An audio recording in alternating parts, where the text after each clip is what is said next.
This is Manju Kumari and welcome to beginning for learning. तो guys इस channel पे मैं आपको पॉलिटिकल साइंस के टॉपिक्स कराती हूँ, सोशियोलॉजी, और साथ में आप सीटेट की वीडियोस भी जो है मेरे चैनल पे देख सकते हो। तो आज जो हम बात करने वाले हैं, हम पॉलिटिकल साइंस का टॉपिक करने वाले हैं सॉवरेनिटी क्या होती है, यानी प्रभुसत्ता क्या होती है। तो सबसे पहले हम इसका अर्थ, इसका मीनिंग जानने से पहले मैं आपको बात बता दूं कि जो एक स्टेट होता है यानी जो एक राज्य होता है, उसमें 4 तत्व, 4 ऐसे एलिमेंट्स होते हैं जो हर राज्य के पास होना जरूरी होते हैं, ठीक है, आवश्यक होते हैं। मतलब 4 ऐसे तत्व होते हैं, ठीक है, एलिमेंट्स। तो उसी में हम बात करेंगे, उसी में आपको पता लग जाएगा। सॉवरेनिटी भी एक वैसा ही एक एलिमेंट होता है, एक तत्व होता है जो 4 एलिमेंट्स होते हैं कंपल्सरी एक स्टेट के लिए। पहला होता है जनसंख्या यानी पॉपुलेशन, ठीक है। देन सेकंड होता है हमारे पास सरकार, गवर्नमेंट होनी चाहिए कोई एक निश्चित क्षेत्र, ठीक है, इसे निश्चित क्षेत्र बोलेंगे यानी फिक्स टेरिटरी होती है। देन फोर्थ होता है हमारे पास प्रभुसत्ता। वैसे हम इसको ऐसा कुछ नहीं है कि नंबर वाइज ही पहले नंबर जनसंख्या कोई भी हो सकता है, बट ये 4 एलिमेंट्स है, ठीक है। फोर्थ है हमारे पास प्रभुसत्ता यानी सॉवरेनिटी। तो एक राज्य के पास ये 4 तत्व जो है वो आवश्यक रूप से होने ही चाहिए। जनसंख्या यानी पॉपुलेशन, एक मिनट। अब अगर किसी स्टेट में मान लीजिए कोई राज्य है, वहां पर पॉपुलेशन ही नहीं है, लोग ही नहीं है, तो वो उस राज्य को बनाएगा कौन? कैसे वो राज्य चलेगा जहां लोग ही नहीं है? तो इसलिए पॉपुलेशन होना जरूरी है। बाकी वो बात अलग होती है कि बैलेंस्ड पॉपुलेशन होनी चाहिए, ज्यादा भी जनसंख्या ना हो और बहुत ज्यादा कम जनसंख्या भी ना हो कि लोग आपके राज्य में कोई भी काम करने के लिए लोग ही कम पड़ जाएं, और इतनी भी ज्यादा ना हो कि सारे संसाधन, सारे रिसोर्सेज जो है वो कम पड़ जाएं। इसलिए एक बैलेंस, एक संतुलित जनसंख्या एक राज्य में होना जरूरी होती है।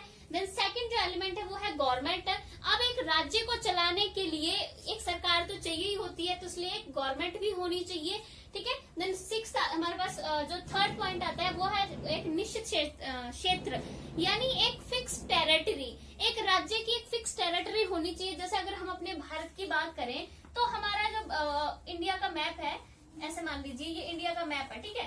तो हमारी ये जो सारा जो आप देख रहे हो इस तरह से, ये हमारी एक फिक्स टेरिटरी है, ठीक है। ये जितना भी हमारा इस तरह से ये हमारा मैप बना हुआ है, जिस तरह से ये सारा एरिया भारत का है, तो हमारे पास एक निश्चित एक हम कह सकते हैं क्षेत्र है, जिसे हम भारत का नाम देते हैं उस सारे एक निश्चित क्षेत्र को, ठीक है। तो इसलिए एक फिक्स टेरिटरी एक राज्य के पास जो है वो होनी ही चाहिए, ठीक है। अगर किसी राज्य के पास कोई फिक्स टेरिटरी नहीं है, अगर कोई राज्य कह रहा है कि ये मेरा एरिया है और हो सकता है ये वाला भी मेरा एरिया हो, मतलब उसके पास कुछ भी कोई खास जमीन नहीं है, फिक्स टेरिटरी नहीं है जिसको वो कह सके कि हाँ ये मेरा राज्य है, तो वो होनी ही बहुत एक फिक्स टेरिटरी, एक निश्चित क्षेत्र होना बहुत जरूरी है। जैसे कि भारत का एक निश्चित क्षेत्र है, और भी कंट्रीज का है, जैसे चाइना का है, पाकिस्तान का है, अफगानिस्तान का है, श्रीलंका का है, बांग्लादेश का है, अमेरिका हो गया, अफ्रीका हो गया, बहुत सारी कंट्रीज का एक फिक्स टेरिटरी है, तो वो होना भी जरूरी होती है। देन जो सबसे इम्पोर्टेंट थिंग जो एक राज्य के पास होनी चाहिए वो है प्रभुसत्ता। प्रभुसत्ता यानी सॉवरेनिटी। अगर किसी राज्य के पास ये तीनों तत्व हैं बट उसके पास प्रभुसत्ता नहीं है, तो वो राज्य को आप राज्य नहीं मानोगे, राज्य है ही नहीं। जिसके पास प्रभुसत्ता नहीं है उसे हम राज्य नहीं कह सकते, क्योंकि कभी भी उसे दूसरा देश जो है वो हड़प सकता है। तो अब हम समझेंगे कि प्रभुसत्ता इतनी ज्यादा जरूरी क्यों है। जब उसका हम मीनिंग समझेंगे तो खुद समझ में आ जाएगा आपको कि जो प्रभुसत्ता है, सॉवरेनिटी है, वो इतना ज्यादा इंपॉर्टेंट एलिमेंट क्यों है एक राज्य का। तो चलिए सबसे पहले हम इसका मीनिंग ही समझ लेते हैं, ठीक है। तो ये 4 एलिमेंट आपको याद रखने कि ये 4 एलिमेंट होते हैं, एक राज्य के आवश्यक तत्व होते हैं। अब हम समझेंगे सॉवरेनिटी का मीनिंग क्या होता है, और एक जो सॉवरेनिटी है वो राज्य का एक प्रमुख तत्व क्यों होता है, क्यों जरूरत है इसकी, क्या जरूरत है, ठीक है। पहले हम इसका एक मीनिंग समझेंगे कि ये कहाँ से लिया गया है सॉवरेनिटी शब्द। ये जो सॉवरेनिटी शब्द है ये लैटिन भाषा से लिया गया है, ठीक है। लैटिन, हिंदी में इसको लातिनी भाषा कह देते हैं, ठीक है। लैटिन भाषा का एक शब्द है सुपरेनस, हिंदी में भी इसको सुपरेनस ही लिखेंगे, ऐसे लिख सकते हैं इसको सुपरेनस, ठीक है।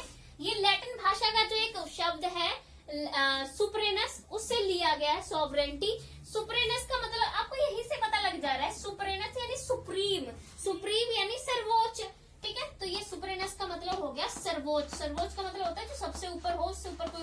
ना हो। सर्वोच्च या हम इसको श्रेष्ठ भी कह सकते हैं, ठीक है, सर्वोच्च या श्रेष्ठ। तो सुप्रेनस का मतलब सर्वोच्च या श्रेष्ठ है, तो सुप्रेनस से ही सॉवरेंटी बना है, तो सॉवरेंटी का मीनिंग भी सर्वोच्च या श्रेष्ठ शक्ति हो गया, ठीक है। तो हम बात यहाँ से हम समझ सकते हैं इसके मीनिंग को कि प्रभु सत्ता या सॉवरेंटी का क्या मीनिंग है। इसका मीनिंग है एक ऐसी सर्वोच्च या सर्वश्रेष्ठ पावर, ठीक है, जो एक राज्य के पास होती है, उसे हम सॉवरेंटी कहते हैं, ठीक है। अब मैं आपको बता देती हूँ कि सॉवरेंटी जो है वो एक स्टेट के पास होना क्यों जरूरी है और सॉवरेंटी कितने प्रकार की होती है। अब ये तो मैंने आपको जस्ट एक शब्दों के अनुसार इसका मीनिंग बताया, वैसे समझेंगे सॉवरेंटी क्या होती है। सॉवरेंटी का मीनिंग होता है एक सर्वोच्च पावर जो सिर्फ राज्य के पास होती है। राज्य में किसी और व्यक्ति या फिर कोई संगठन है, किसी के पास भी ये वाली जो पावर है वो नहीं हो सकती है। ये पावर जो है वो किसी व्यक्ति के, किसी संगठन, किसी के पास नहीं होगी। ये पावर सिर्फ और सिर्फ जो है वो एक राज्य के पास ही होती है, ठीक है। यानी एक राज्य, जैसे भारत की बात करूं तो भारत हमारा एक राज्य है, तो भारत के पास ये जो है पावर है। भारत में रहने वाले किसी भी संगठन, किसी व्यक्ति, प्रधानमंत्री, राष्ट्रपति, किसी के पास सॉवरेंटी वाली जो पावर है वो नहीं होगी, क्योंकि ये सर्वोच्च पावर होती है एक राज्य के पास, इससे ऊपर कोई और पावर नहीं होती है। ये जो पावर है, अब इसके दो आपको टाइप्स बताऊंगी, वहां से और ज्यादा क्लियर हो जाएगा। इस पावर का मतलब होता है कि राज्य के पास ऐसी सुप्रीम पावर है कि वो जो कोई भी नियम बनाएगा, ठीक है, या फिर वो कोई आदेश जारी कर रहा है कि कोई कानून बनाया है, उसने कोई नियम बनाया या कोई आदेश जो है वो जारी किया है राज्य ने, तो उसे सभी लोगों को मानना पड़ेगा जो उस राज्य में रहते हैं, क्योंकि राज्य सबसे ऊपर है। जैसे आपको एक एग्जांपल से मैं समझाती हूँ। जैसे मान लीजिए ये कोई राजा है, किंग होता है, ठीक है, जैसे पहले होता था राजा, तो राजा के पास सारी सर्वोच्च पावर होती थी कि भाई जो राजा बोलेगा वो आपको मानना ही पड़ेगा। राजा ने कोई आदेश दिया और जो कॉमन लोग हैं, ठीक है, उन लोगों ने अगर राजा का आदेश नहीं माना है तो क्या होगा, उनको सजा दी जाएगी राजा का आदेश ना मानने के लिए, कि सारी पावर राजा के ऊपर है, राजा ऊपर सर्वोच्च है, सबसे ऊपर है, जो वो बोलेगा वो सबको करना पड़ेगा, ठीक है। तो वैसे ही तो वही वाली बात है, अगर आप राजा की बात नहीं मानोगे तो आपको सजा मिलेगी, दंड दिया जाएगा। तो वैसे ही जो राजा के पास जो सर्वोच्च पावर होती थी, वैसी ही एक पावर है, ये इससे ज्यादा हम कह सकते हैं कॉम्प्लेक्स पावर है, ठीक है। तो राज्य के पास भी वैसे ही एक सुप्रीम पावर होती है। उसके अकॉर्डिंग वो जो कोई भी आदेश देता है, नियम रेगुलेशन कुछ भी वो बना रहा है, वो लोगों को उनका पालना करनी ही पड़ेगी। नहीं करेंगे तो जैसे राजा लोगों को सजा देगा अगर लोग उसकी बात नहीं मानेंगे, तो राज्य भी वैसे ही सजा का प्रबंध जो है वो करता है, ठीक है। और ये जो पावर है, जो सॉवरेंटी वाली पावर है, वो एक राज्य के अंदर ही लागू नहीं होती है कि उसके सिर्फ लोगों पे लागू हो रही है। ये जो पावर है वो दूसरे राज्यों से भी उसको स्वतंत्र करके रखती है। वो मैं आपको अभी समझाती हूँ। दो अलग अलग सॉवरेंटी के टाइप्स कर लेते हैं, वहां से आसानी से समझ में आ जाएगी कि जो सॉवरेंटी होती है वो एक राज्य में रहने वाले जो लोग होते हैं उन पर तो लगती ही है वो पावर, लेकिन जो दूसरे राज्य, दूसरे जो देश हैं, जैसे मान लीजिए अमेरिका है, ठीक है, चाइना है, तो वहां से भी हमारे जो राज्य है, जैसे भारत हमारा राज्य, तो उसको स्वतंत्र रखेगी। कैसे? तो दो तरह की सॉवरेंटी होती है, एक होती है इंटरनल, ठीक है, दूसरी होती है एक्सटर्नल। इंटरनल सॉवरेंटी और एक्सटर्नल सॉवरेंटी। एक्सटर्नल को बोलते हैं बाहरी प्रभुसत्ता, ठीक है, और इंटरनल को बोलेंगे आंतरिक प्रभुसत्ता।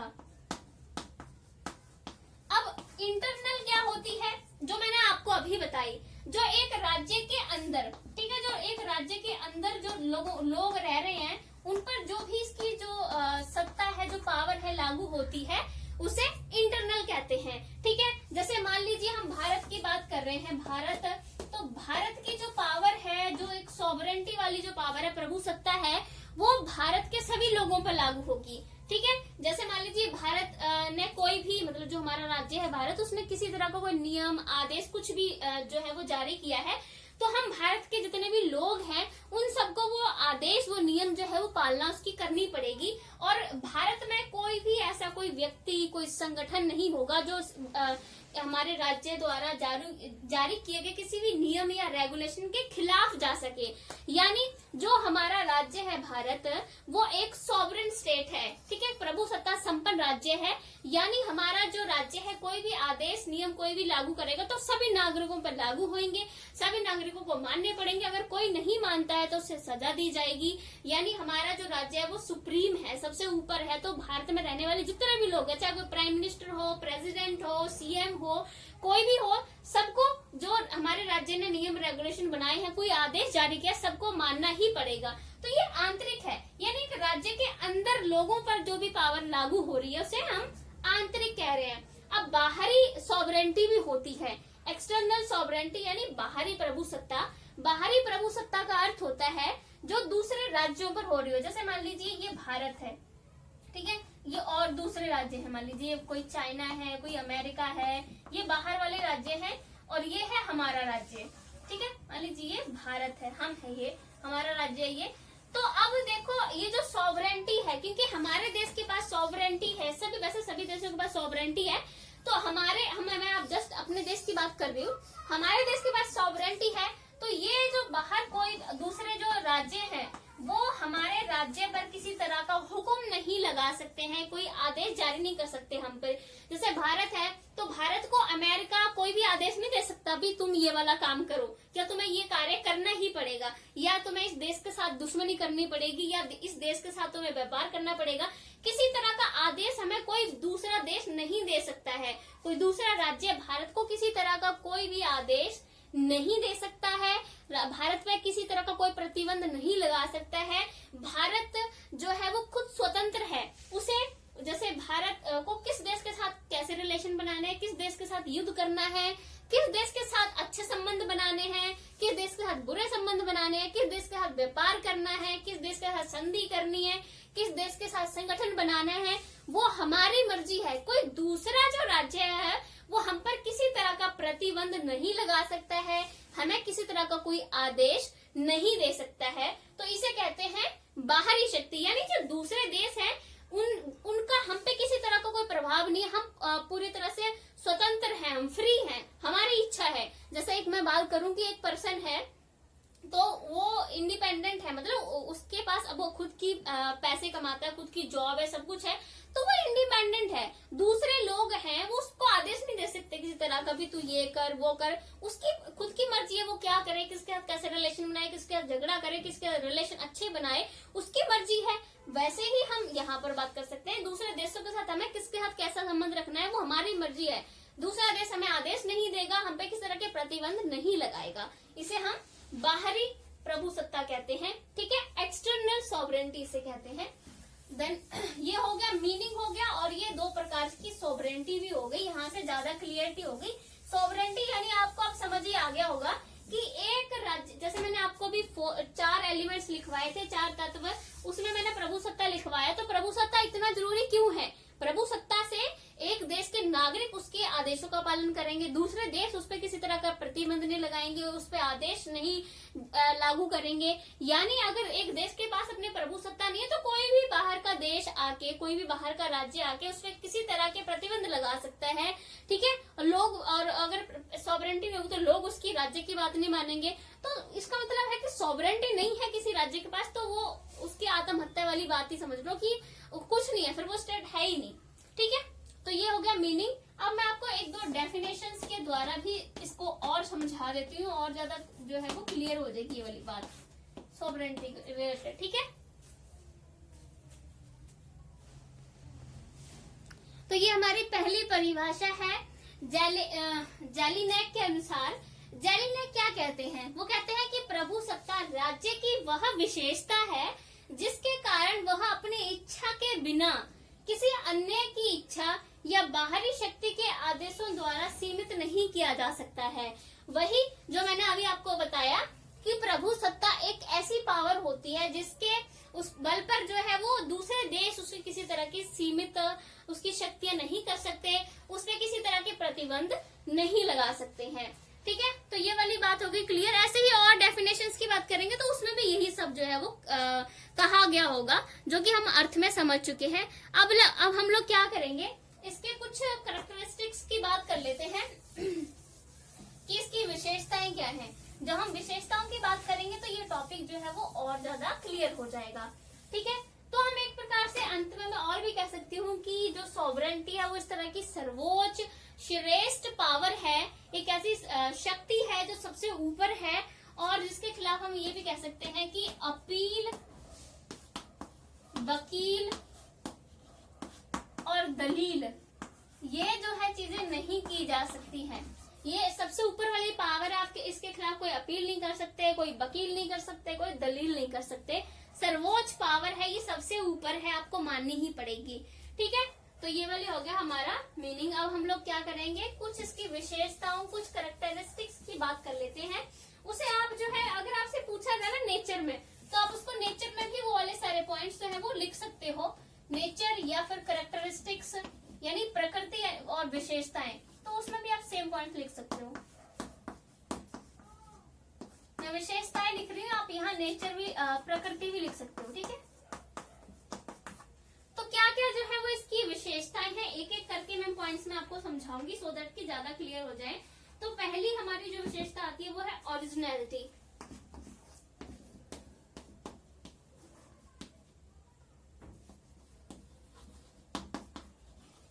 यानी मौलिकता। तो हम बात कर रहे हैं प्रभु सत्ता की, तो प्रभु सत्ता जो है वो एक ओरिजिनल पावर है, यानी वास्तविक शक्ति है, एक मौलिकता है इस वाली शक्ति में। क्योंकि अगर मैं बात करूं तो ये जो सॉवरेंटी है, जो प्रभु सत्ता है, वो राज्य को किसी व्यक्ति, ठीक है, या फिर किसी संगठन, किसी के भी द्वारा नहीं दी गई है। ये पावर जो है वो राज्य के पास स्वयं से आई हुई एक पावर है, इसे किसी दूसरे व्यक्ति ने नहीं दिया है। इसलिए राज्य जो है वो किसी भी दूसरे व्यक्ति या संगठन पर निर्भर नहीं है अपनी पावर के लिए, क्योंकि इसको पावर ये स्वयं से मिली है, किसी दूसरे ने इसको ये पावर नहीं दी है। राज्य इस पावर को पाने के लिए किसी दूसरे पर निर्भर नहीं है, यानी ये खुद की उसकी एक ये जो है वो पावर है। इसलिए इसमें मौलिकता है, वास्तविकता है कि इसकी खुद की पावर है। तो जो भी ये डिसीजन लेगा, राज्य कोई निर्णय लेगा, कोई कानून, नियम, रेगुलेशन कुछ भी बनाएगा, तो वो लोगों को मानने ही पड़ेंगे। नहीं तो उसके अगर उसमें विरोध में जो है लोग नहीं मानते हैं तो उनको दंड दिया जाएगा, उसकी सजा दी जाएगी। ठीक है, तो मौलिकता का मतलब यही है कि उसमें वास्तविकता है कि ये जो पावर है ये किसी ने नहीं दी है उनको। जो राज्य की ये पावर है, खुद की पावर है, स्वयं से आई हुई एक पावर है। किसी पर, इस पावर के लिए किसी पर डिपेंड नहीं है राज्य, किसी पर निर्भर नहीं है कि उसको उससे ये पावर लेनी पड़ेगी और उसके प्रति उसको उत्तरदायी होना पड़ेगा। इस पावर के लिए राज्य जो है किसी के प्रति उत्तरदायी नहीं है। ठीक है, ये खुद की उसकी पावर है, इसलिए इसका जो पहली विशेषता है वो मौलिकता ही माना जाता है। ठीक है, देन जो सेकंड नंबर पर जो इसकी विशेषता आती है वो आती है परमानेंस। ये इसकी फर्स्ट पॉइंट हो गया। ठीक है, ओरिजिनलिटी, सॉवरेंटी में ओरिजिनलिटी होती है। देन सेकंड जो विशेषता है वो है परमानेंस। परमानेंस यानी स्थिरता। ठीक है, स्थिरता, या इसी से पता चल रहा है कि ये जो पावर है, ये जो प्रभु सत्ता वाली जो गुण है, ये जो पावर है वो स्थिर है। यानी ये नहीं है कि मान लीजिए 50 साल से इस शक्ति का जो है वो प्रयोग नहीं हुआ है। ठीक है, किसी ने इस शक्ति का प्रयोग नहीं किया, यूज नहीं किया 50 साल से, तो ये जो पावर है वो जो है खत्म हो जाएगी। ठीक है, ये पावर खत्म नहीं होगी, चाहे 50 साल से किसी ने जो है वो इसका प्रयोग नहीं किया है, तो कोई फर्क नहीं पड़ता उस चीज से। ये पावर कभी खत्म नहीं होगी, ये पावर कभी जो है वो कमजोर भी नहीं होती है।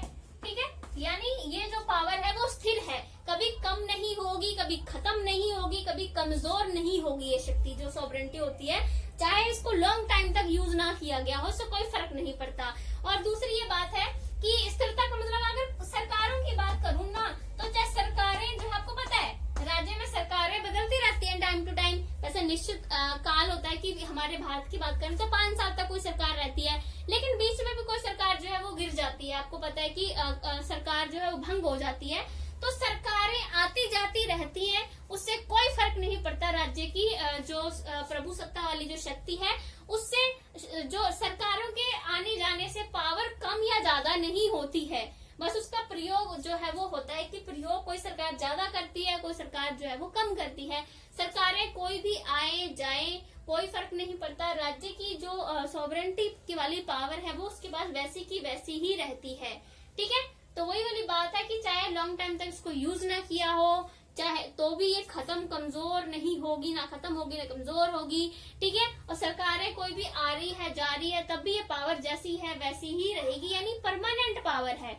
वही वाली बात है, परमानेंट इसलिए माना है कि मैंने पहले बताया अगर ये राज्य के पास पावर रही नहीं तो राज्य ही नहीं रहेगा। तो वही वाली बात है, जब तक पावर है ये प्रभु सत्ता है तब तक राज्य है।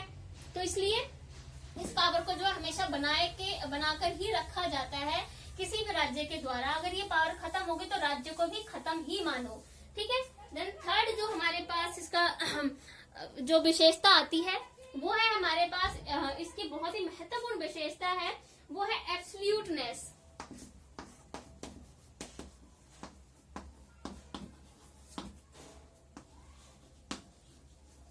एब्सोल्यूटनेस यानी इसको कहते हैं हम लोग निरंकुशता।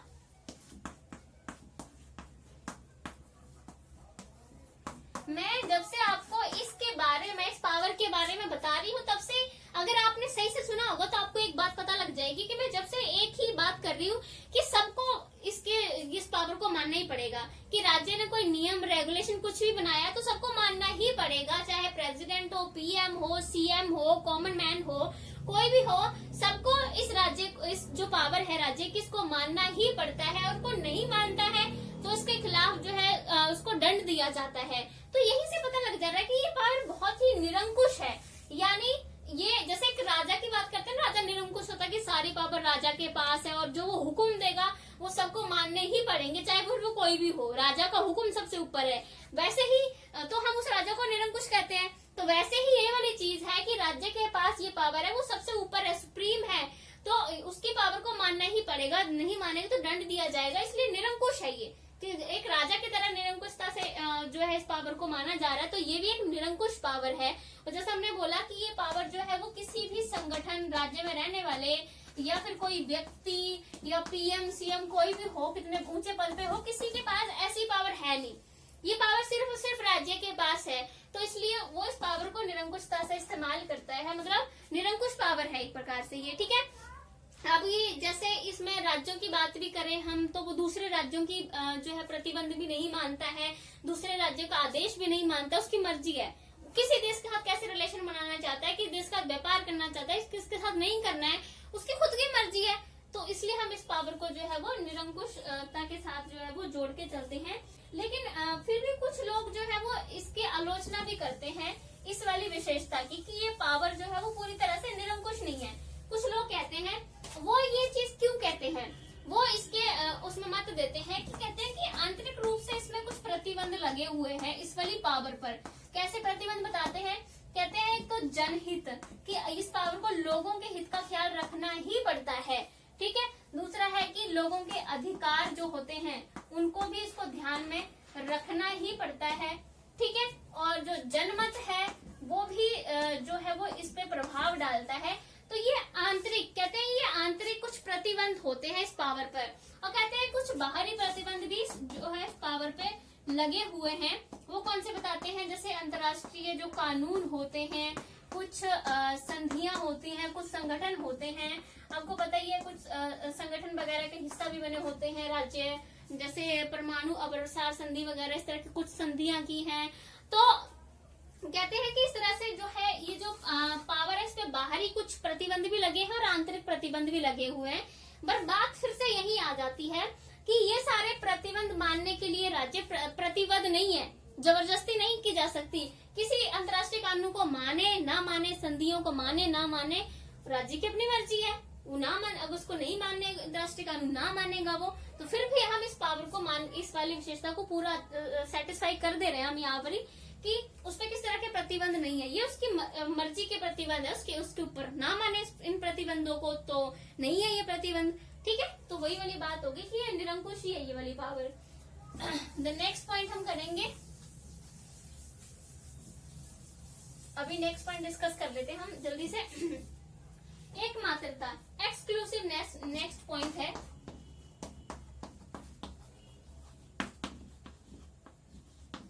एक्सक्लूसिवनेस, एकमात्रता। अब एकमात्रता जो है वो किस तरह से, जो हम इसको कह सकते हैं कि एकमात्रता भी इसका एक विशेषता है, ठीक है। इसकी एक हम प्रकृति के इस पॉइंट में इसको जोड़ सकते हैं। एकमात्रता का मैं पहले ही कह चुकी हूँ कि एक राज्य के अंदर, ठीक है, एक राज्य के अंदर सिर्फ राज्य ही ऐसा होता है जिसके पास ये प्रभु सत्ता की पावर होती है। किसी भी, जैसे मैं पहले से ही बताती आ रही हूँ, किसी संगठन, किसी और व्यक्ति, किसी भी सीएम पीएम के पास ये पावर नहीं होती है। ये पावर सिर्फ राज्य के पास होती है, एकमात्र राज्य के पास होती है। यानी इसलिए हम इसको एक्सक्लूसिवनेस कह सकते हैं। ये पावर किसी के पास नहीं है। जैसे वो कहते हैं ना कि एक म्यान में दो तलवारें नहीं रुक सकती हैं, तो वही वाली बात होती है यहाँ पर भी कि एक राज्य में दो लोगों के पास या दो संगठन, किसी के पास ये पावर नहीं हो सकती है। ये जस्ट सिर्फ और सिर्फ राज्य के पास ये पावर होती है। इसलिए इसमें एक मात्रता वाली बात भी जो है, इस पॉइंट को हम ऐड करते हैं। इस पॉइंट को तो मैं पहले से ही बार बार एक्सप्लेन करती आ रही हूँ, तो इसमें तो समझने वाली और ना समझने वाली कोई बात नहीं है। देन उसके बाद हमारे पास फिफ्थ आता है यूनिवर्सनैलिटी, सार्वभौमिकता। फिफ्थ पॉइंट है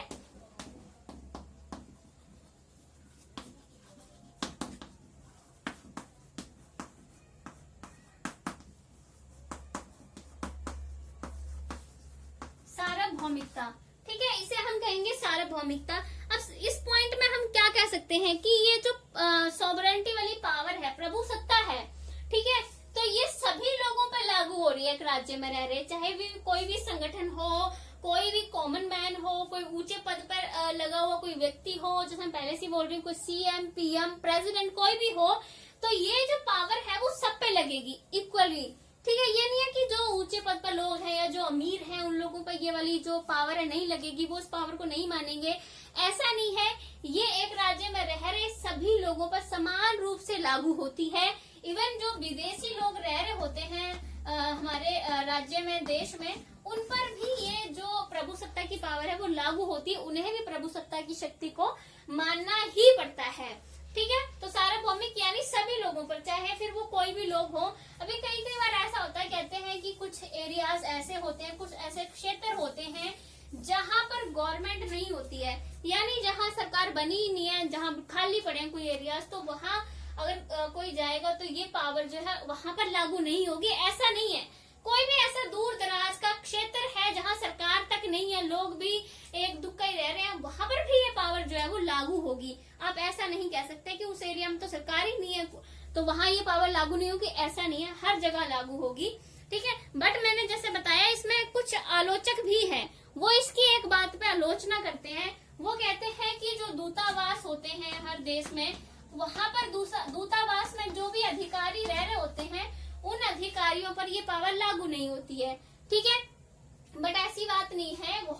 जो राज्य हैं वो कई बार दूतावास में जो अधिकारी रह रहे होते हैं उन्हें भी अपने देश में वापस जाने के लिए आदेश जारी कर देते हैं, ठीक है। तो इस तरह से इस आलोचना का भी खंडन जो है वो साथ में ही कर दिया जाता है। देन नेक्स्ट जो इसका कैरेक्टरिस्टिक्स की हम बात करेंगे, जो नेक्स्ट विशेषता है, 6 पॉइंट हम बात करेंगे।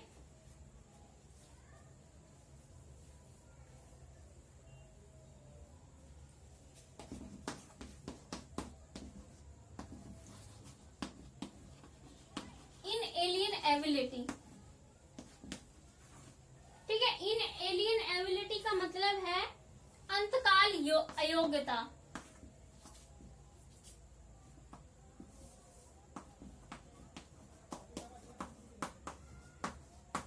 अयोग्यता वो भी अंतकाल, यानी इस पावर की जो योग्यता है वो कभी नहीं खत्म होगी, यानी इस पावर को कभी भी जो है अयोग्य नहीं माना जाएगा, ठीक है। जैसे हम बात करते हैं, इस पावर को कभी भी दो लोगों में, दो संगठन, दो संस्थाओं में बांटा नहीं जा सकता, इस पावर को तोड़ा नहीं जा सकता है। ऐसा नहीं किया जा सकता है कि आधी पावर किसी और संगठन को दे दी, आधी किसी और संगठन को दे दी, या ठीक है, ऐसा नहीं होता है। सारी जो पावर खासी रहती है। मतलब राज्य जो है वो अपनी पावर के टुकड़े टुकड़े नहीं कर सकता कि आधी पावर जो है दूसरे राज्य को दे दे, आधी खुद के पास रख ले, ऐसा नहीं होता है। पावर जो है ये तोड़ी नहीं जाती है, विभाजन नहीं किया जाता है इसका। बस हाँ ये हो सकता है कि एक हाथों में से पावर दूसरे हाथों में दे दी जाती है, यानी किसी एक पर्सन से दूसरे पर्सन को दे दी जाती है, पर उसको तोड़ा नहीं जाता है पावर को। इसलिए इसको जो है अंतकाल अयोग्यता कहते हैं कि कभी खत्म नहीं होती है, इसका विभाजन जो है वो पावर का नहीं किया जाता है। ठीक है, ये हमेशा ही जो है ये पावर जो है वो मतलब कि एक प्रकार से यूनिटी रहती है इस पावर में। ठीक है, यानी इसको विभाजित जो है वो नहीं किया जाता है, किसी बीच में इसको कोई पावर को तोड़ नहीं सकता है। ठीक है, अब एक बात मैं इसी के पॉइंट में साथ में बता देती हूँ, यही एक दो बात और है जो ऐड कर देती हूँ कि जैसे कि मैंने अभी आपको बताई कि अगर कोई ऐसा एरिया है जहां पर मान लीजिए सरकार ही नहीं जो है वो बनी है, ठीक है, कोई ऐसा क्षेत्र है जहां सरकार नहीं बनी है, तो ऐसा नहीं है कि वहां पर ये सॉवरेंटी जो पावर है वो लागू नहीं होगी। ठीक है, कोई भी ऐसा क्षेत्र है जहां सरकार नहीं है, ठीक है, तो वहां पर भी ये जो सॉवरेंटी है, ये जो पावर है वो लागू होगी समान रूप से जैसे कि दूसरे एरियाज में लागू हो रही है। ठीक है, तो एक वाली ये वाली बात याद रखनी है। दूसरी मैंने एक और बताई थी आपको कि मान लीजिए कि बहुत लंबे समय तक ये इस पावर को इस्तेमाल नहीं किया गया है। ठीक है, लंबे समय तक लंबे समय तक मान लीजिए इस शक्ति को इस्तेमाल नहीं किया गया है, तो ऐसा नहीं है कि फिर ये जो पावर है वो कम हो जाएगी, कमजोर हो जाएगी या घट जाएगी। ठीक है, ऐसा नहीं है, लंबे समय तक भी चाहे इस्तेमाल ना किया हो बट ये पावर बिल्कुल वैसी की वैसी ही रहती है। ठीक है, तो ये इसके कुछ कैरेक्टरिस्टिक्स, कुछ विशेषताएं या फिर आप इसका नेचर कह सकते हो। इन सबको समझने से आपको एक ही बात जो है क्लियरिटी हमारे सामने ये आ रही है कि ये जो पावर है राज्य के पास, सॉवरेंटी है, सबसे ऊपर है। इस पावर से ऊपर कोई भी नहीं है एक राज्य में, और ये पावर सिर्फ और सिर्फ राज्य के पास होती है, और ये पावर सबसे ऊपर है, सर्वोच्च है। ठीक है, जैसे कि मैंने आपको लिखवाया कि कोई अपील, दलील, वकील नहीं किया जा सकता इस पावर के विरुद्ध। तो आगे फर्दर हम इसके जो है और हम बात करेंगे किस किस तरह की जो है ये पावर की जो है वो काइंड्स हैं, अलग अलग डिफरेंट काइंड्स की बात करेंगे, अलग अलग प्रकार की बात करेंगे। वैसे मैंने दो मेनली बताए थे आपको, इंटरनल और एक्सटर्नल। देन आगे हम और फॉर्म्स की बात करेंगे, इसके किस किस तरह की है वो नेक्स्ट वीडियो में बात करेंगे। इस वीडियो में आपको मैंने मीनिंग समझाया है। ठीक है, साथ में इसके कुछ कैरेक्टरिस्टिक्स भी हैं जो करवाए हैं मैंने। अगर आपको ये वीडियो अच्छी लगती है तो लाइक से सब्सक्राइब जरूर करना, और अगर आपको सोशियोलॉजी की वीडियोस भी देखनी है जैसे बीए वगैरह के लिए, तो वो भी आप मेरे चैनल पर देख सकते हो। Thank you so much guys.